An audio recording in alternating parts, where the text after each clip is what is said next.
our St. Vincent de Paul ministry that's here, that serves the poor, does food pantry, home visits, helps pay utilities and all that, all those other services. So from there we created another program through the St. Vincent de Paul called Changing Lives Forever.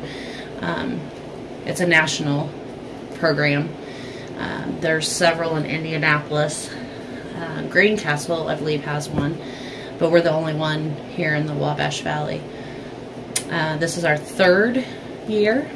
It's an 18-week program. It's for those who are looking to get out of poverty, investigate poverty, look at their circumstances. We take 12 applicants at a time. So everyone fills out a application, and then we have a night where we tell them what the program's all about. And if they choose to stay, then we do like an interview process to see who would be best to maybe complete the 18 weeks. So we narrow it down to 12 people. And I think this year right now we have about 30 applicants. So we'll, in a couple weeks, do the interview process, narrow it down to 12, and then it's an 18-week program from there. And so it's not really us teaching the program. They're investigating poverty, and they're looking at their own situations, and it's kind of an aha process type of deal. There's a lot of things with time management, budget. There's 12 resources that we each go through. There's a spiritual component to it. Yeah. Okay, so the people are learning how to improve their financial situation, but then there are these other benefits as well. Yeah, and so for some, financial situation isn't always like they may be they're on maybe they're on disability or something. They're not going to increase their money, but there's other resources that may help them mentally, spiritually, all those other components too. So it's not just the financial part of it also. So how many times a year do you offer this program? We do it once a year. So we follow the Clay County School calendar. Kind of like, but when they're on breaks, we're on breaks. Okay. Yeah. And it's 18 weeks. Is it 18 weeks in a row?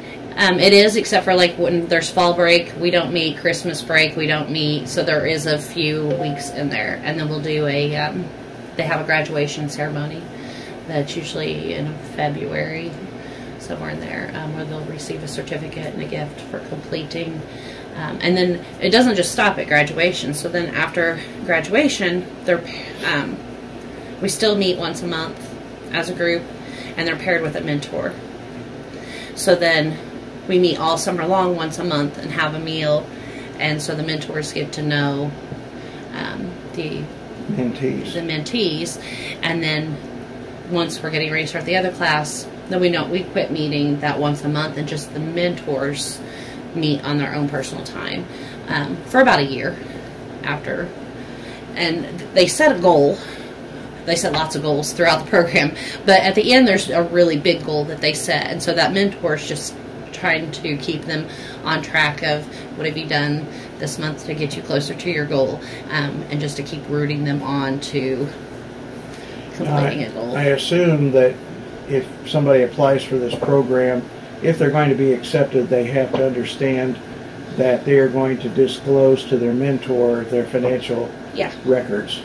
Yeah, and most of them, once they get going in the program and the open up, because they become a good group of friends, the 12 that are in the class, and so they share quite a bit their circumstances and stories, and yeah.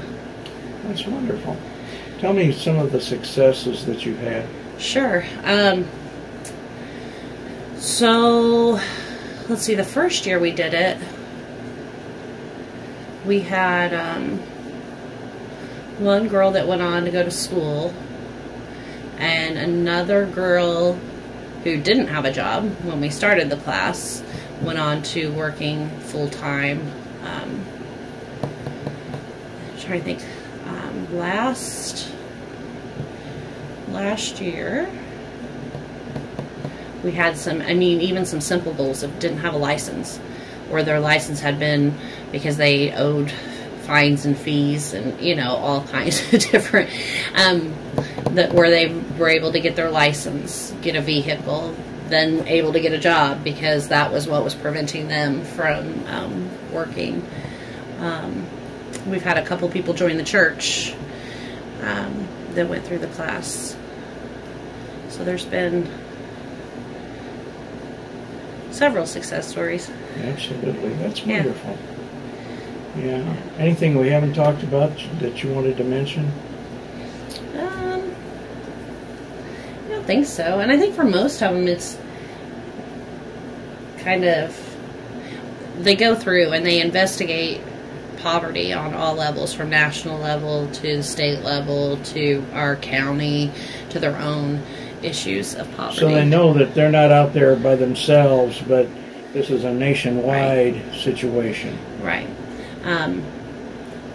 And they, so they investigate all the different resources. And I think, too, it kind of opened their eyes to people make laws concerning us.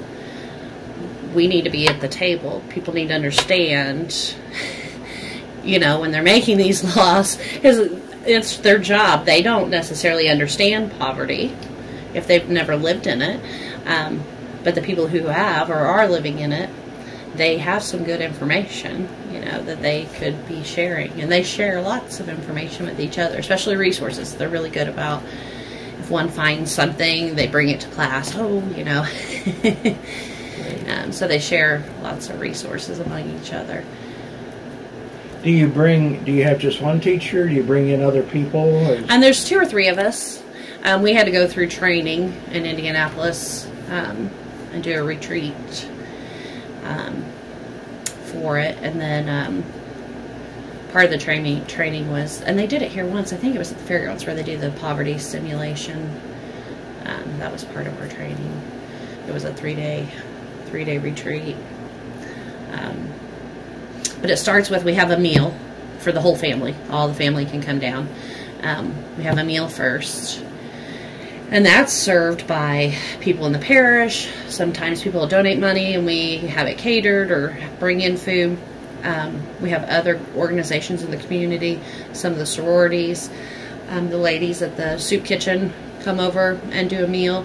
So it's not just us here, it's other organizations help.